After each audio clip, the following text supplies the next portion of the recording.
인도 복음 선교를 통해서 계속 또 이제 복음이 전해지고 있는 중에 진짜 있어서는 안 될 일이 하나 벌어졌습니다. 유병현 씨가 사무 트레이닝 당하는 그런 사업체를 하나 인수해가지고 사업을 하기 시작합니다. 자기 혼자 사업하는 거야 누가 뭐라고 합니까? 그런데 그걸 교회와 연결시켜가지고 교회가 같이 사업을 하자 이렇게 요구를 해오는 거예요. 영향력을 행사하면서. 이 유병현 씨는 권인찬 목사님의 사이입니다. 그러니까 아무래도 그 목사님의 사이고 또 그러니까 나름대로 교회 안에 육신적으로는 영향력을 행사하는 그런 관계이지 않겠습니까? 그래서 전국 곳곳을 그 당시에 돌아다니면서 복음을 전하고 있는 중에 이현 목사님과 이제 우정호 목사님이 권인찬 목사님에게 목사님 빨리 올라가서 이야기를 하십시오. 사업하려면 나가서 해라. 절대 교회와 사업은 함께 할 수 없다. 그리고 말 안 들으면 죄송한 일이지만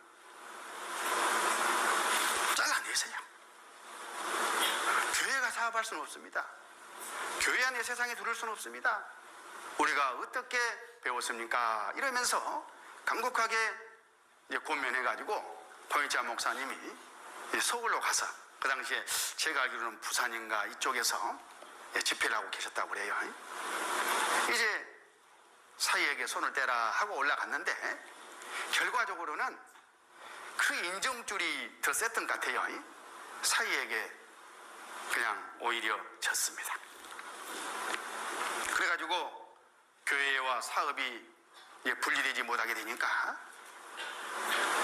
그렇다면 우리가 굳이 이 사람들과 함께 같이 할 필요가 뭐가 있냐? 고지 먹은 것도 아니고 무슨 뜻인지 아시죠? 고지란 말 모르시네. 옛날 춘궁기 때에 배가 너무 고프니까 부잣집에 가서 양식을 좀 꼬다 먹어요.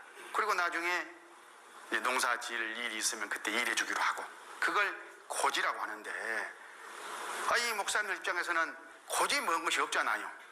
우리가 함께 연합해서 복음을 전하자고 한 것뿐이지 응? 따로 구원받고 국동방송을 통해서 우리가 함께 모여서 복음을 전하고 지금 있을 뿐이지 다른 길로 가면 우리는 함께 할 수 없다. 그래가지고 거기서 결별을 하게 됩니다.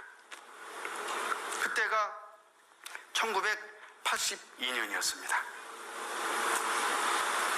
그리고 이제 이요한 오정호 목사님을 중심으로 해가지고 전국에서 각 교회마다 소수의 인원들이 그 당시에 기독교 복음 침례에서 이렇게 말씀을 따라서 성령을 따라서 나왔는데 그렇게 많은 수가 아니었습니다. 광주 교회의 경우를 이렇게 예를 들어보면 그 무리에서 나와가지고 첫 모임을 광주에 가면 광일빌딩이라고 있어요. 광주일보 사옥에 있는 그 빌딩에서 그 학원 강의실 하나 얻어가지고 첫 모임을 1983년도에 가졌는데 아이들과 다 합쳐서 20명이 안 되더라는 거예요. 지금 제 기억으로는 16명인가 17명인가 그렇게 들은 것 같아요. 그렇게 전국적으로 적은 수가 새롭게 시작했던 거예요. 그런데 지금 우리 교회의 규모를 한번 생각해 보세요. 하나님 성령이 역사하시는 이 무리가 아니면 어떻게 이 30년밖에 안 되는 이 짧은 시간에 이렇게 어마어마한 큰 교회로 성장할 수가 있겠습니까? 국내 지역구만 해서 현재 191개.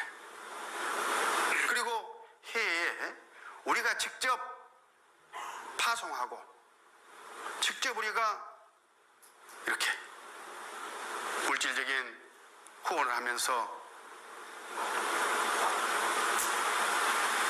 복음을 전하고 있는 교회가 156개.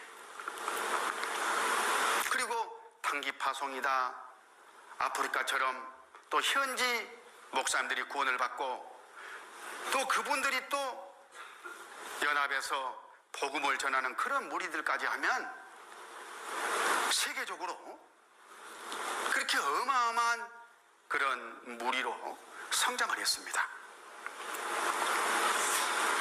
하나님의 역사가 아니면 어떻게 이것이 가능하겠는가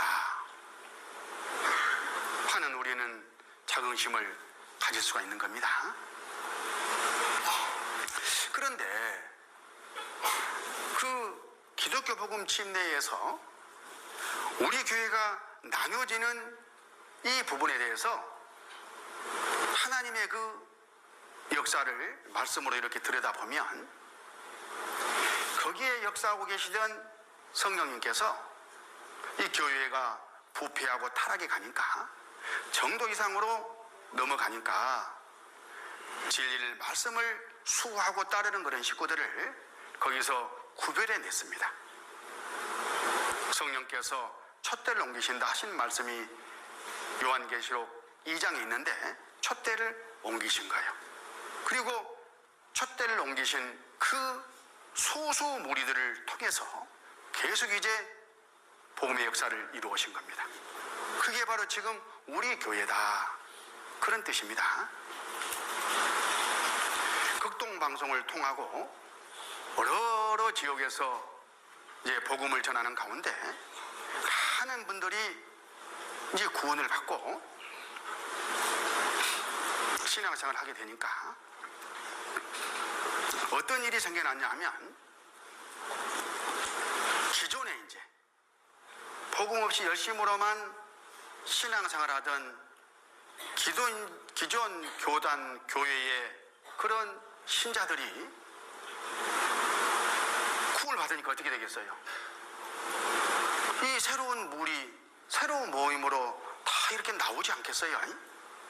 그러니까 그 숫자에 민감한 그런 교회들이 이제 큰일 났습니다.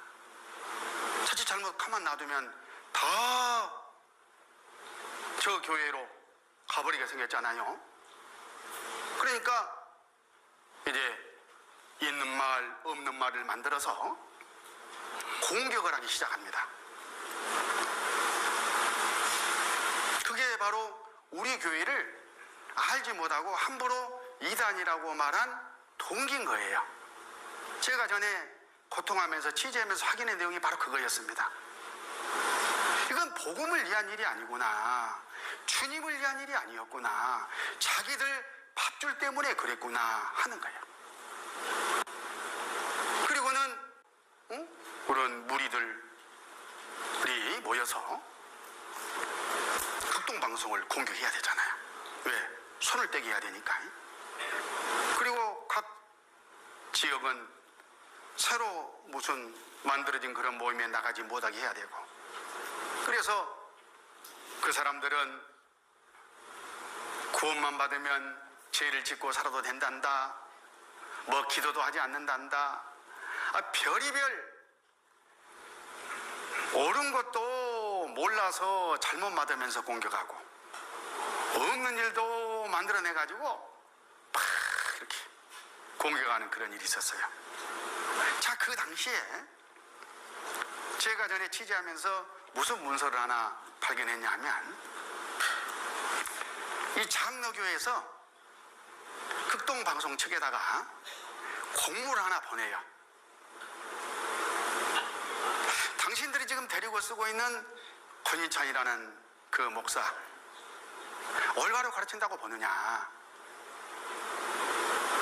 그리고 그 사람과 신조가 같으냐, 이렇게 이제 질문을 하게 됩니다. 협박하는 거죠. 우리하고 협조 안 하면 재미없어, 그런 뜻입니다. 그 당시에 생명의 말씀사가 한국에 있는 새로운 이제 찬송가 발간 작업을 이제 좀 개입하고 있었는데, 그 찬송가 새로 누가 발간에 따라서 얼마나 돈벌이 이권이 있겠어요.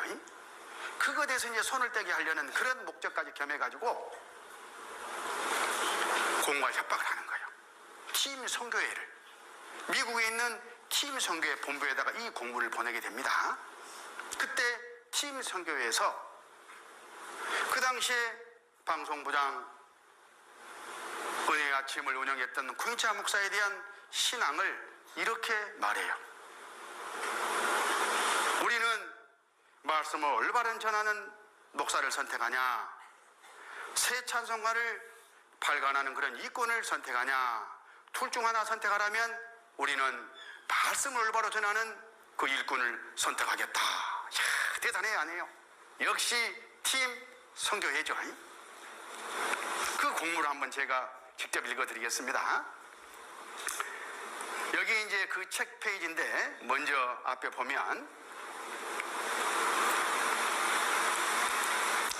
극동방송국장 권찬씨 비호 그래가지고 제목을 달아가지고요. 대한예수교 장로회 총회는 팀 선교부 본부의 극동방송과 권찬 씨에 대한 신앙관을 서면으로 단같이 질의했다. 그때가 1974년 3월 11일이었습니다. 팀 선교부 신앙이 권찬 씨의 신앙과 같은가? 극동방송이 방공과 순수한 복음 원리만 전하기로 하였는데 특정한 교회를 주장하시 옳은가? 이 사람들은 올바로 복음 전하는 성경적인 그런 가르침을 특정한 교리로 오해하고 있는 거예요. 성경 지식이 없으면 자기 누르고, 우리가 보니 눈 하나짜리가 눈 두 개짜리 보면은 잘못되게 보이는 그런 표현과 다름없는 표현이에요, 제가 볼 때. 또 본교단 소속 이한수 목사가 극동방송 이자직을 사면할 때 우리 총회와 팀 선교부가 공동으로 발행하는 찬송가 발행을 함께하지 않아도 좋다고 발언한 것이 팀 선교부의 공식적 태도 표명인가? 이렇게 이제 문제를 제기했습니다. 그러니까 팀 선교부에서 이렇게 답변합니다. 1914년 3월 29일 친애하는 형제들에게 지난 3월 11일 몇 가지 사실에 대하여 명확하게 알려달라고 보내신 편지를 잘 받았습니다. 나는 우리 사이의 관계를 명백히 하는 기하의 질의에 답변할 수 있게 된 것을 대단히 감사하게 생각합니다. 그리고 나는 기하의 질문에 대하여 아래와 같이 답변합니다.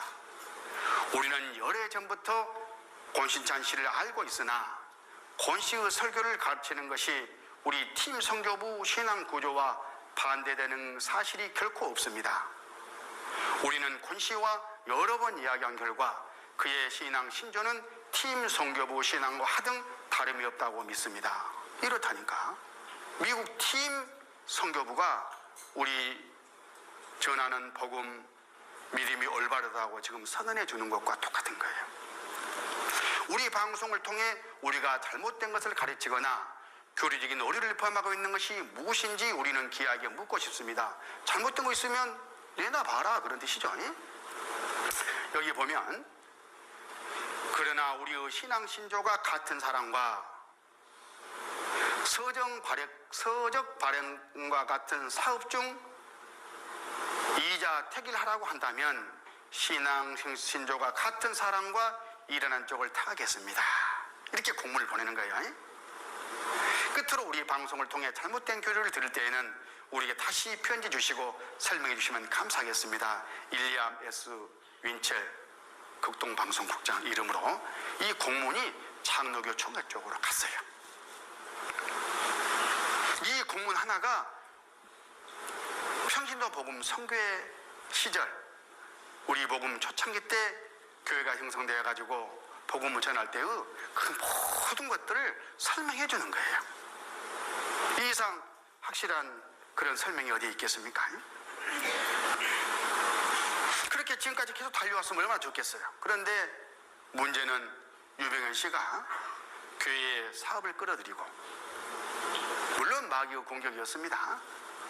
교회가 그 부분을 정확하게 정리하지 못한 결과 성령께서는 진리를 좇는 그런 무리들을 데리고 촛대를 옮기게 됐고, 그리고 우리 교회가 이제 성령의 역사로 말미암아 복음을 전하고 또 책임을 맡는 그런 위치에 섰다, 그런 뜻입니다. 요한계시록 2장 5절, 그러므로 어디서 떨어진 것을 생각하고 회개하여 처음 행위를 가지라. 우리에게 이런 처음 행위가 있었잖아요. 팀 선교부가 우리의 믿음을 보고 맞다 하고 확인해 줄 만한 그런 올바른 믿음을 갖고 있었잖아요. 그런데 중도에 이런 타락의 역사가 들어왔고, 그것을 빨리 버리고 회개하셔야 되는데 그렇지 않으니까 거기 회개치 아니하면 내가 내게 임하여 내 촛대를 그 자리에서 옮기리라, 이 말씀대로 촛대가 우리 교회로 옮겨지게 된 겁니다. 다른 게 아니에요. 기독교 복음 침례에서 우리 교회가 구별돼 가지고 다시 복음의 불길을 일으키는 이것이 이상한 일이 아니라 기독교 역사 가운데 지속적으로 계속 있어왔던 그 일의 반복이다, 그런 뜻이에요. 항상 어떤 교회, 어떤 무리나 처음에는 순수하게 이 복음이 전해져요. 그러다가 그 교회가 정도 이상으로 타락을 하게 되면 세상과 타협한다거나 육신적인 것을 과도하게 허용한다거나 죄가 들어와가지고 더 이상 주님의 이 역사가 이어질 수 없을 그런 상황이 이루어지면 꼭 성령은 진리를 따르는, 말씀을 따르는 그런 무리들을 이렇게 묶어가지고 별도로 또 교회를 시작했어요. 그게 계속된 기독교 역사인 거예요. 지금까지. 그런 일이 우리 시대에 짧은 기간 안에 있었던 것 뿐입니다. 그래서 우리도 이 교회 안에 잘못된 것들, 타락된 것들, 죄악된 것들, 세상적인 것들, 육신적인 것들 과도하게 허용하면 또 성령이 또 촛대를 옮기셔야 되잖아요. 그러면 되겠어요? 그러니까 우리가 그렇게 싸워가면서도, 싫은 소리 해가면서도, 원망 들어가면서도 교회 안에 세상적인 것, 육신적인 것들을 철저하게 방어해내는 거예요. 말씀으로만 그로 깨끗하게 우리가 나가야 되기 때문에. 그래서 목사님들도 담임 목사 한 달에 2번만 설교하고 다른 분들이 또 와서 설교하고, 이 시스템이, 이 제도가 얼마나 좋은지 여러분 잘 아시죠? 서로 돌아가면서 설교를 하기 때문에 누군가가 다른 말 하면은 금방 우리가 알아듣고 잡아내잖아요. 그렇게 하지 마세요. 그러니까 성경대로 말하지 아니하면 설교가 이루어질 수 없는 거예요. 믿는 것과 하는 것이 하나가 되지 아니하면 우리 전국교회 이 시스템이 운영될 수가 없는 겁니다. 얼마나 우리가 말씀으로만, 또 말씀에만 터잡고 복음을 전하는 그런 교회의 시스템인가 하는 것은 가만히 생각해 보면 너무나 감사하고, 이 무리 안에 있는 이 자체 하나만으로도 너무나 영광스러운 것입니다. 거기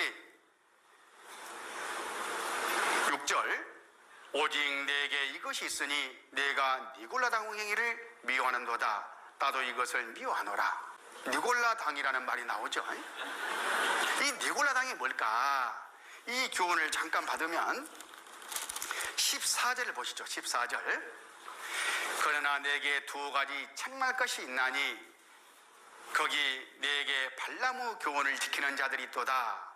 발람이 발락을 가르쳐 이스라엘 앞에 울물을 놓아 우상의 제물을 먹게 하였고 또 행음하게 하였느니라. 이와 같이 네게도 니골라당의 교훈을 지키는 자들이 있도다. 이 교회 안에 니골라당의 교훈이 들어왔다. 어떤 거냐?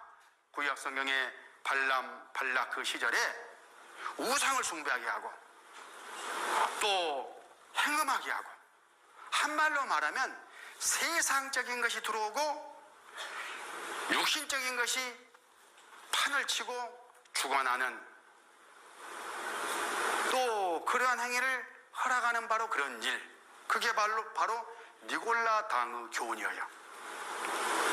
그게 들어오면 하나님께서 미워하고 교회도 미워해야 된다. 빨리 그거 버리고 회개해야 된다. 그런 뜻이죠. 유병현 씨 그런 분이 이 니골라에 해당되는 거예요. 그분을 따르는 그런 무리들이 니골라 당이라고 말해도 지나치지 않을 거예요. 그러면 이 니골라라는 사람이 원래 어떤 사람이었냐? 사도행전 6장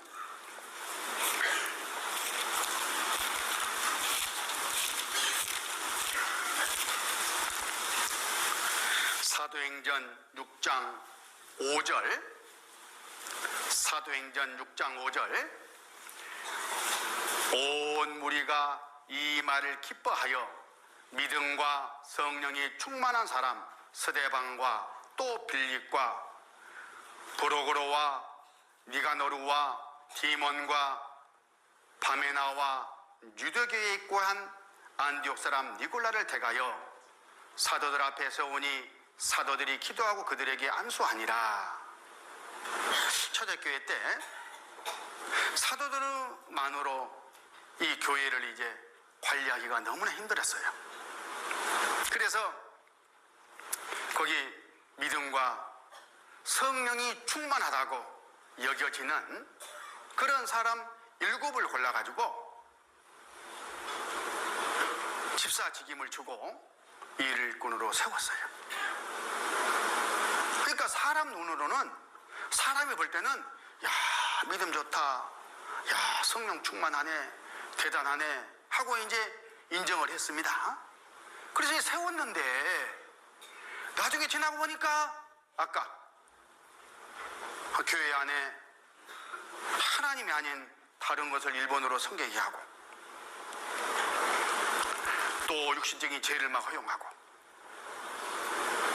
그리고 그걸 좋다고 또 따라가는 그런 무리들이 또 생겨나고, 그래서 교회를 부패하게 하는 그런 니골라 당이 생겨났다, 그런 뜻이에요. 이런 일들이 성령의 역사 가운데 또 마귀의 역사도 같이 대립하고 있기 때문에 교회 안에 있을 수가 있는 거예요. 이런 말씀을 보면은 유병현 씨가 사업을 끌어들여가지고 교회가 타락하는 그런 일, 그리고 우리가 구별돼 가지고 또 새롭게 복음을 전하는 이런 일들은 전혀 이상한 일이 아니라 영적 세계에서 틀릴 수 없던 그런 일의 반복이라는 그런 교훈을 우리가 받을 수가 있습니다. 어떤 착한 아버지가 계시고 12아들들 가운데 11아들들은 다 착하고 성실하고 필요한 사람이에요. 근데 그 녀석 한 녀석, 그 녀석이 동네에 그냥 피해를 주고 못된 짓거리나 하고 없었으면 썩었어. 그러면 11아들까지 통째로 그냥 쫓아내버립니까? 그러지 않죠. 잘못한 그 아들만 그 대가를 묻게 해야 되는 것은 당연한 거야.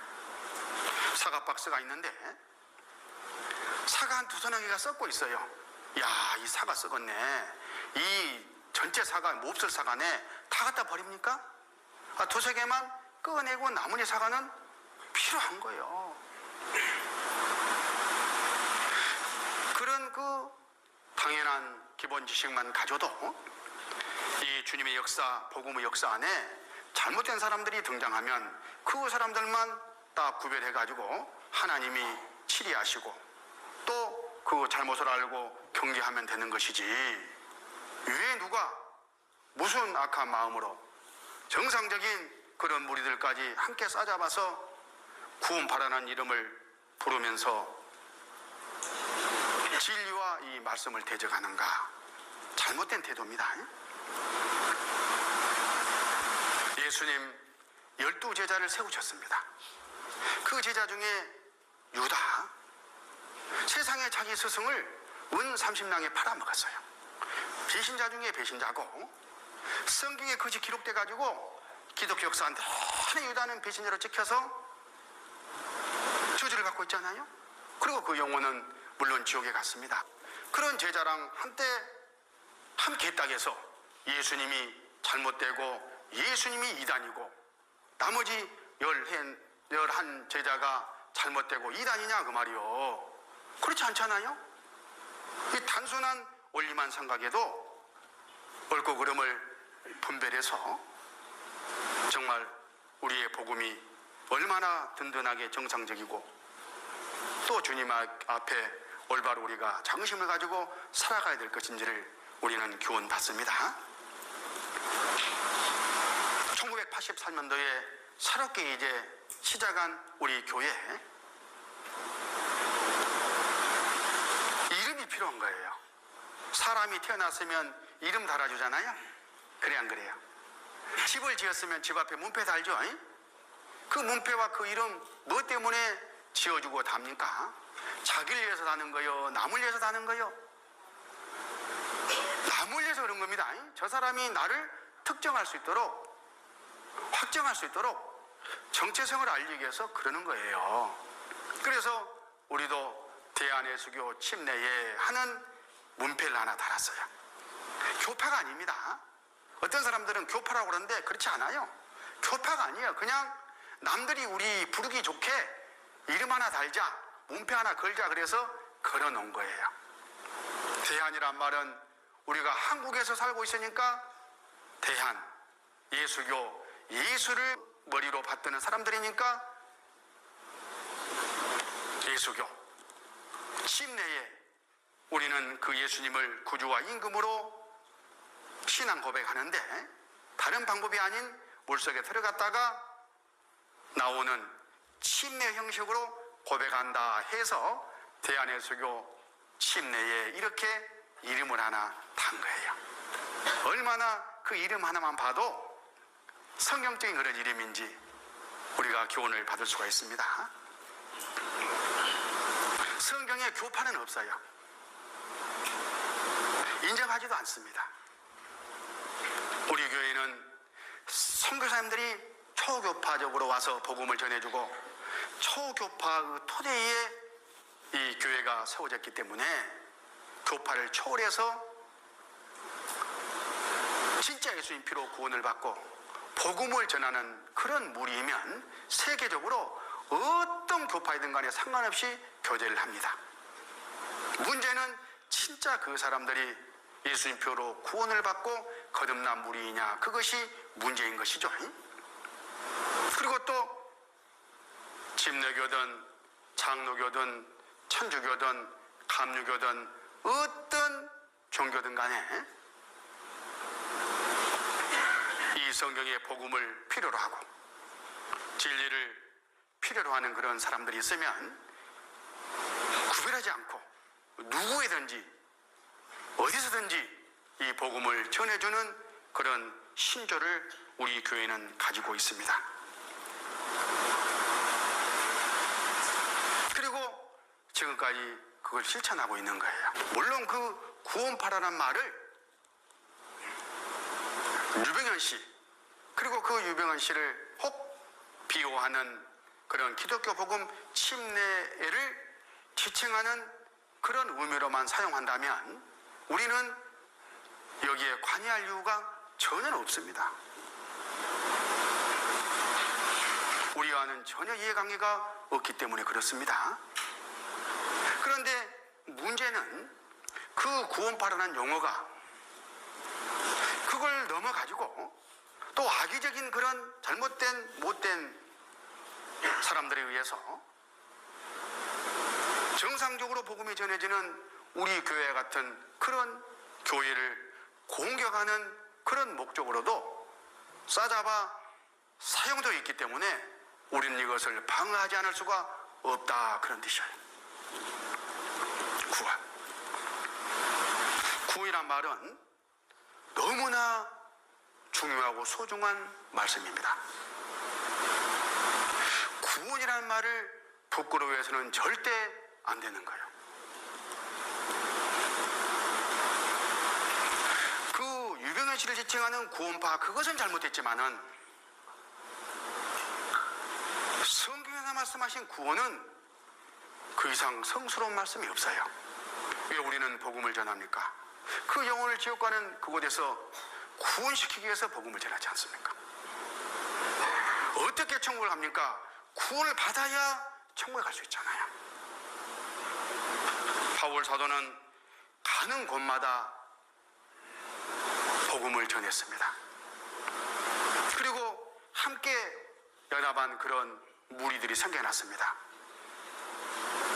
바울이 로마에 들어갔을 때에 유대인들 그 지도자를 불러서 같이 교제할 기회가 있었는데 사도행전 28장에 기록된 내용입니다. 바울 자기가 믿고 있고 가르치고 배우고 전하고 있는 이 말씀을 변증할 때에 그 로마에 있는 유대인들이 하는 말이, 그래 네 사상이 어떤가 한번 들어보자. 이 파에 대해서는 어디를 가는지 반대를 받는 줄 우리가 안다. 자, 이 파라는 말을 그때 그 사람들이 씁니다. 자, 이 파를 한번 생각해 봐요. 이 파. 이 바울이 복음을 전하고 바울이 전한 복음을 믿고 구원받아 함께 연합해서 신앙생활하는 사람들을 지금 지칭하는 거잖아요. 그러면 바울이 가는 곳마다 무엇을 전하고 무슨 일을 했느냐? 복음을 전해가지고 구원받게 하는 그런 일이었어요. 딱 압축해서 이야기하면 그 영혼이 구원을 받고 구원받은 사람답게 사는 삶에 대해서 가르친 거예요. 신약성경 27권 가운데 14권을 하나님께 받아 기록한 바울 사도, 그 14권 곳곳마다 바울이 강조한 바로 그것이 뭐냐? 구원이었어요. 구원. 그런데 그 구원을 마치 못된 어떤 잘못된 그런 무리의 표징으로 사용한다면 그 말을 하는 사람 그 영적인 신분이 드러나잖아요. 그 사람은 구원의 의미를 모르고 있는 사람입니다. 구원을 받지 않은 사람입니다.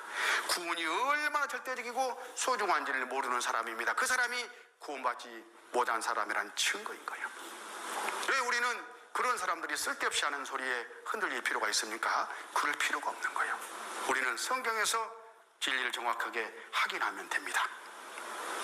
자, 바울 사도가 성경 한 페이지만에서도 얼마나 많은 구원을 이야기하는지 한번 증거로 확인해 보겠습니다. 자, 로마서 1장을 먼저 보시면 로마서 1장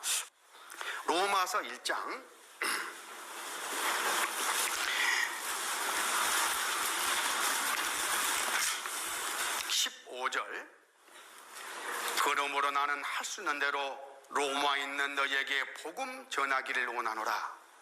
내가 복음을 부끄러워하지 아니하노니 이 복음은 믿는 자에게 구원을 주신 하나님의 능력이 됨이라. 첫째는 유대인에게요 또한 헬라인에게로다. 자, 바울은 복음을 전했습니다. 복음 전하는 목적이 뭡니까? 구원받게 하려고 했다, 그 말이잖아요. 자, 복음에 구원받는 능력이 있어서 복음을 전했을 때 구원을 받게 된다 하는 지금 말씀 나오고 계십니다. 로마서 10장